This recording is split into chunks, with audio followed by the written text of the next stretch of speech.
ముంచినా తేల్చినా జగనే. వైసీపీకి బలం బలహీనత ఆయనే. అంగన్వాడీలు ఎమ్మెల్యే సీట్లు అడగలేదు, ఆస్తులు రాసివ్వమని కోరలేదు. ఇచ్చిన హామీని నెరవేర్చమని వేడుకుంటున్నారు.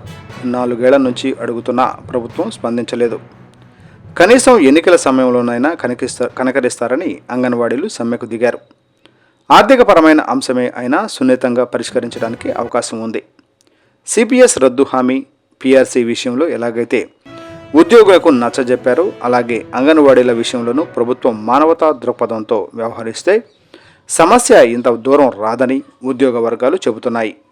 కానీ అంగన్వాడీ కేంద్రాలు తాళాలను పగలగొట్టించడం, అంగన్వాడీ నిధులను సచివాలయ సిబ్బంది నిర్వహిస్తారని వైసీపీ నేతలు చెబుతుండడంతో సమస్య జటిలం అయింది. గోటితో పోయేదానికి గోడలి దాకా తెచ్చుకున్న చందాన సీఎం జగన్ వ్యవహరిస్తున్నారంటూ ఉద్యోగ సంఘాల నేతలు తప్పుపడుతున్నారు. ప్రభుత్వంపై కొన్ని వర్గాల్లో వ్యతిరేకత పెరగడానికి సీఎం ధోరణే కారణమంటున్నారు. వైసీపీకి జగనే బలహీనతంగా మారినట్లు భావిస్తున్నారు.